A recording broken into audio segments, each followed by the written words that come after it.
Hello, അപ്പോൾ നമുക്ക് തന്നെ ക്രോപ്പ് ടോപ്പ് അടിച്ചു വയ്ക്കാമല്ലോ. എന്നോട് കമൻറ്റിലൂടെ 2-3 ആൾക്കാർ ഇതേപോലെ ക്രോപ്പ് ടോപ്പ് അടിക്കണമെന്ന് കാണിച്ചിട്ടോ എന്ന് ചോദിച്ചിരുന്നു.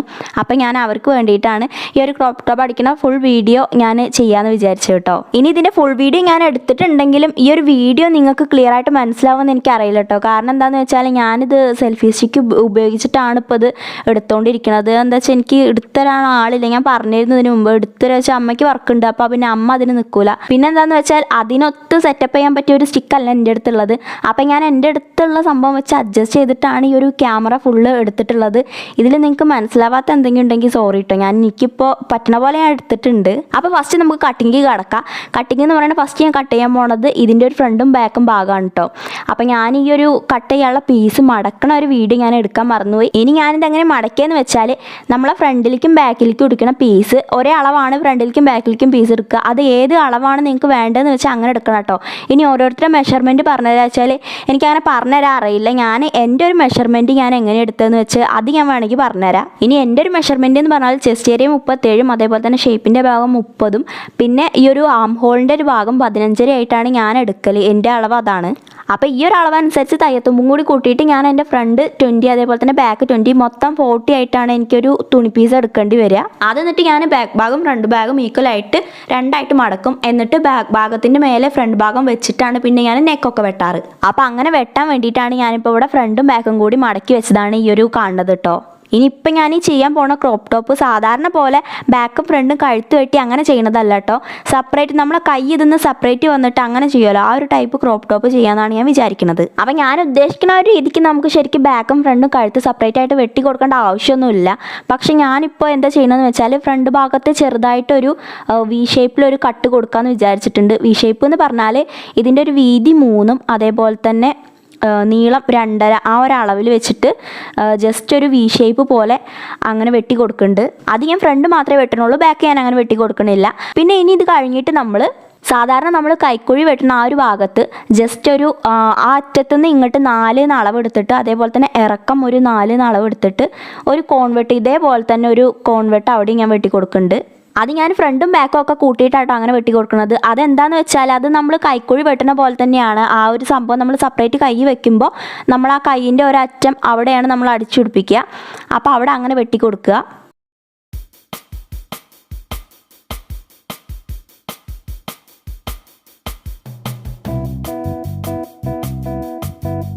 പിന്നെ അത് കഴിഞ്ഞിട്ട് ഞാൻ ഇതിൻ്റെ ബാക്ക് ഭാഗത്ത് ഈക്വലായിട്ട് മടക്കിയ ഭാഗം വെട്ടി കൊടുക്കുന്നുണ്ട്. സിബ് വയ്ക്കാൻ വേണ്ടിയിട്ടാണ് അവിടെ അങ്ങനെ വെട്ടി കൊടുക്കുന്നത് കേട്ടോ.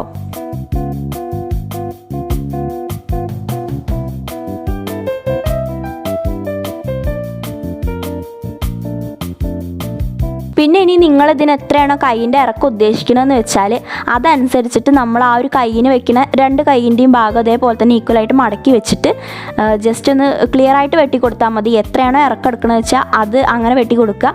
അതിനുശേഷം ഞാൻ ആ കൈക്കുഴീൻ്റെ ആ ഒരു ഭാഗത്ത് ഒരു കോൺവെട്ട് കൊടുത്തില്ലേ, ആ ഒരു കോൺവെട്ടിൻ്റെ അവിടെ വെച്ചിട്ട് എത്രയാണോ അതിൻ്റെ ഒരു അളവനുസരിച്ച് കൃത്യം അളവിൽ ഈ ഒരു കൈയിൻ്റെ ആ ഒരു അറ്റും നമ്മൾ വെട്ടി കൊടുക്കുക, ഒരറ്റും നമ്മൾ വെട്ടി കൊടുക്കുക. ഇതിപ്പോൾ ഞാൻ പറയണതും ഈ വീഡിയോ എടുത്തൊന്നും നിങ്ങൾക്ക് മനസ്സിലാവുണ്ടോയെന്ന് അറിയില്ല, എന്നാലും ഞാൻ എന്നെക്കൊണ്ട് പറ്റുന്ന രീതിക്കൊക്കെ പറഞ്ഞുതരേ. അപ്പോൾ ഇതൊക്കെ വെട്ടിയതിന് ശേഷം പിന്നെ ഞാൻ വെട്ടിയത് ലൈനിങ് ആണ്. ലൈനിങ് ഞാൻ കയ്യിന് വെച്ചിട്ടുണ്ടായിരുന്നില്ല. അപ്പോൾ ഞാൻ ഒരു ബോഡി പാർട്ടിൽ വെച്ചിട്ട് ലൈനിങ് ഈ കൃത്യമായിട്ട് ബോഡി പാർട്ടിന് കൃത്യമായിട്ട് ലൈനിങ് ഞാൻ കട്ട് ചെയ്ത് കൊടുത്തിരുന്നു. പിന്നെ ഞാൻ എന്താ ചെയ്തതെന്ന് വെച്ചാൽ ഞാനിതിൻ്റെ ഫ്രണ്ടിൽ ഒരു വി ഷേപ്പിലാണ് വെട്ടിയെന്ന് പറഞ്ഞില്ല. അപ്പോൾ ആ ഒരു വി ഷേപ്പ് അതേപോലെ എടുത്ത് നിൽക്കാൻ വേണ്ടിയിട്ട് ഞാൻ ജസ്റ്റ് ഒരു ക്യാൻവാസിൻ്റെ ഒരു പീസ് എടുത്തിട്ട് ആ ഒരു വി ഷേപ്പിന് കൃത്യമായിട്ട് വെട്ടി കൊടുക്കുന്നുണ്ട്. എന്നിട്ട് പിന്നെ അത് അതിൽ ഒട്ടിക്കുകയും ചെയ്തു. ചില മെറ്റീരിയലിൽ ഇങ്ങനെ ചെയ്യേണ്ട അത്യാവശ്യമല്ല, പക്ഷേ ഈ ഒരു മെറ്റീരിയൽ ഭയങ്കര കുഴഞ്ഞൊരു ടൈപ്പ് ആയതുകൊണ്ട് തന്നെ ആ ഒരു കഴുത്ത് ക്ലിയർ ആയിട്ട് എടുത്ത് നിൽക്കാൻ വേണ്ടിയിട്ടാണ് ഞാൻ ഈ ജസ്റ്റ് ഒരു ക്യാൻവാസ് അവിടെ ഒട്ടിച്ച് വെച്ചത് കേട്ടോ.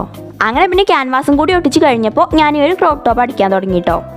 ഇനി ഫസ്റ്റ് ഞാൻ എന്താ അടിച്ചതെന്ന് വെച്ചാൽ ഈ ബോഡീൻ്റെ ഒരു ഫ്രണ്ട് ഭാഗം ഞാൻ ലൈനിങ്ങിൽ വെച്ച് അടിച്ചിട്ട് അത് തിരിച്ച് വെച്ചിട്ട് അതിനൊരു പതിച്ചടി കൊടുത്തു. ഇനി ഇങ്ങനെ അടിക്കുമ്പോൾ നമുക്ക് വേണമെന്നുണ്ടെങ്കിൽ ഈ ഒരു കൈക്കുഴിക്ക് വേണ്ടിയിട്ട് ആ ഒരു കോൺവെർട്ട് ഇട്ട ആ ഒരു ഭാഗം കൂടി വേണമെങ്കിൽ അടിച്ചിട്ട് തിരിച്ചും പതിച്ചടിച്ച് അങ്ങനെ പതിച്ച് കയ്യിലടിച്ച് കൊടുക്കണവരൊക്കെ ഉണ്ട്. പക്ഷെ ഞാനങ്ങനെ ചെയ്തിട്ടില്ല. ഞാൻ ആ ഒരു കൈക്കുഴിക്ക് വേണ്ടി മാറ്റി വെച്ച ഭാഗം അങ്ങനെ തന്നെ ഇട്ടിട്ട് ബാക്കി ഫ്രണ്ട് കഴുത്തിൻ്റെ ഭാഗങ്ങൾ മാത്രം അടിച്ചിട്ട് തിരിച്ച് പതിച്ചടിക്കുകയാണ് ചെയ്തത്. അതിനുശേഷം ഞാൻ ഈ ഒരു കൈക്കുഴീൻ്റെയും അതേപോലെ തന്നെ ബാക്കി ബോഡി പാർട്സിൻ്റെയൊക്കെ ഭാഗം ജസ്റ്റ് ഒന്ന് വെച്ചടിക്കുകയാണ് ചെയ്തത്. ഈ ലൈനിങ്ങുമായിട്ട് കൂട്ടിയടിച്ചു.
ഇനി ഇങ്ങനെ തന്നെയാണ് നമ്മൾ ബാക്ക് ഭാഗം ചെയ്യേണ്ടത്. എന്നിട്ട് ബാക്ക് ഭാഗം അങ്ങനെ ചെയ്തതിന് ശേഷം ഈ ബാക്ക് ഭാഗത്ത് ഞാൻ സിബ് വെക്കേണ്ടതെന്ന് പറഞ്ഞല്ലോ.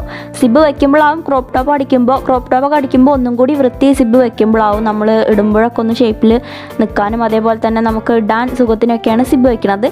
അപ്പോൾ അത് കഴിഞ്ഞിട്ട് ഞാൻ ബാക്കിൽ സിബ് വെച്ച് പിടിപ്പിച്ചു. സിബ് എന്ന് പറഞ്ഞാൽ ഞാൻ ഇൻവിസിബിൾ സിബ് അങ്ങനത്തെ പറയുമല്ലോ, ആ സിബാണ് വെക്കുന്നത്. അതിന് ഇങ്ങനെ വൺ സൈഡായിട്ട് സ്റ്റിച്ച് ചെയ്യാൻ വൺ സൈഡ് ഇതുണ്ട്, അത് വാങ്ങിച്ചിട്ട് അങ്ങനെയാണ് സ്റ്റിച്ച് ചെയ്തത് കേട്ടോ.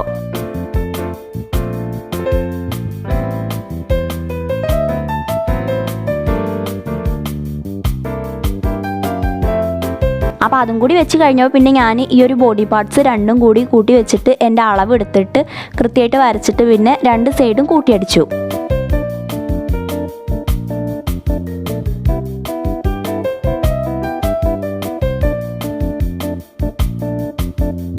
അതിനുശേഷമാണ് ഞാൻ കൈയിൻ്റെ പണി തുടങ്ങിയത്. കൈയിൻ്റെ പണി എന്ന് പറഞ്ഞാൽ പ്രത്യേകിച്ച് പണിയൊന്നുമില്ല, രണ്ടറ്റവും നല്ലോണം മടക്കി അടിക്കുക.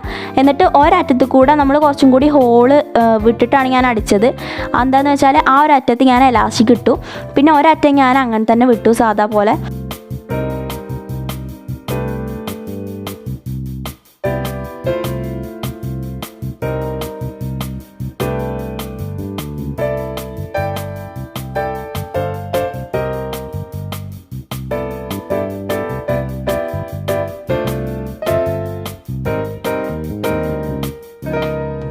ഈ ഒരു എലാസ്റ്റിക് ഇടാത്ത ഭാഗമാണ് ഞാൻ എൻ്റെ നെക്കിൻ്റെ ആ ഒരു വശമായിട്ട് അടിക്കാൻ കണക്കാക്കിയത്. ഇനി നമ്മൾ അടിച്ച അളവും അതേപോലെ തന്നെ വെട്ടിയ അളവും ഒക്കെ കൃത്യമാണെന്നുണ്ടെങ്കിൽ ഈ ഒരു കൈ വെക്കാൻ വേണ്ടിയിട്ട് നമുക്ക് കൃത്യമായിട്ട് ഈ നെക്കിൻ്റെ ഭാഗത്തുനിന്ന്, അതായത് ആദ്യം ഞാൻ പറഞ്ഞില്ലേ നമ്മളെ കൈക്കുഴീൻ്റെ ഭാഗത്ത് ഒരു കോൺവെട്ട് വെച്ചിട്ടുണ്ടെന്ന്, ആ ഒരു ഭാഗത്ത് ഈ ഒരു കഴുത്തിൻ്റെ, അതായത് ഈ ഒരു എലാസ്റ്റിക് വെക്കാത്ത ഭാഗം നമുക്ക് ഈ ഒരു നെക്കിൻ്റെ അവിടെ നിന്ന് താഴത്തേക്ക് ഇത് വെച്ച് അടിക്കുകയാണ് വേണ്ടത്. അങ്ങനെ പിന്നെ രണ്ട് വശത്തിനും ഇതേപോലെ തന്നെ ചെയ്ത് കൊടുക്കുക.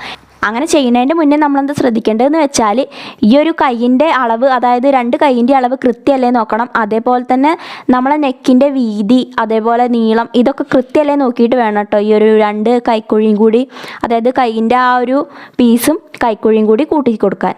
അങ്ങനെ പിന്നെ അത് കഴിഞ്ഞ് നമ്മൾ കൈയിൻ്റെ അറ്റ സാധാ പോലെ കൂട്ടി ഈ എലാസ്റ്റിക്കൊക്കെ ഇടുമ്പോൾ നമ്മളെ കൈയിൻ്റെ അളവ് നോക്കിയിട്ട് വേണം അത് ചെയ്യാൻ. നമ്മളെ കൈയിന് എത്രത്തോളം എലാസ്റ്റിക് വലിവിൽ നിൽക്കുമോ അങ്ങനെ നോക്കിയിട്ട് വേണം കേട്ടോ എലാസ്റ്റിക് വെക്കാൻ.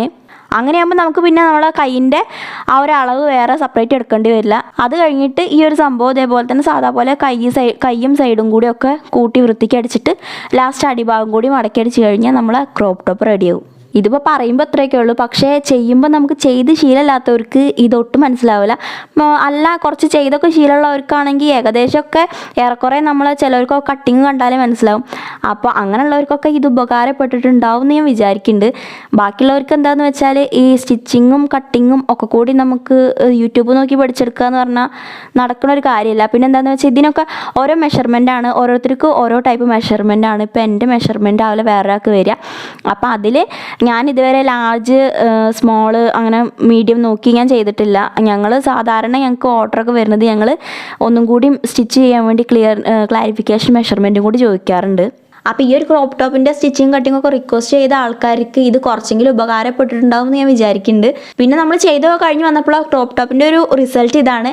ഇനി എനിക്ക് പറ്റണമെന്നുണ്ടെങ്കിൽ, അതായത് എനിക്ക് ഇതിനൊത്ത സംവിധാനങ്ങളൊക്കെ കിട്ടുകയാണെങ്കിൽ നല്ലൊരു ക്ലാരിറ്റിയുള്ള ക്യാമറയും അതേപോലെ തന്നെ ഇതെടുക്കാൻ പറ്റിയ സെറ്റപ്പൊക്കെ വരികയാണെന്നുണ്ടെങ്കിൽ ഞാൻ ഒന്നും കൂടി അതായത് ക്ലിയർ ആയിട്ട് ഞാനൊരു ക്രോപ്പ് ടോപ്പ് അടിക്കണത് ഞാൻ വീഡിയോ എടുത്ത് കാണിച്ച് തരുന്നുണ്ട്. ഇനി ഇതേപോലെ തന്നെ ഞാനൊരു ഫ്രോക്ക് അടിക്കുന്നത് ചെയ്തിട്ടുണ്ട്.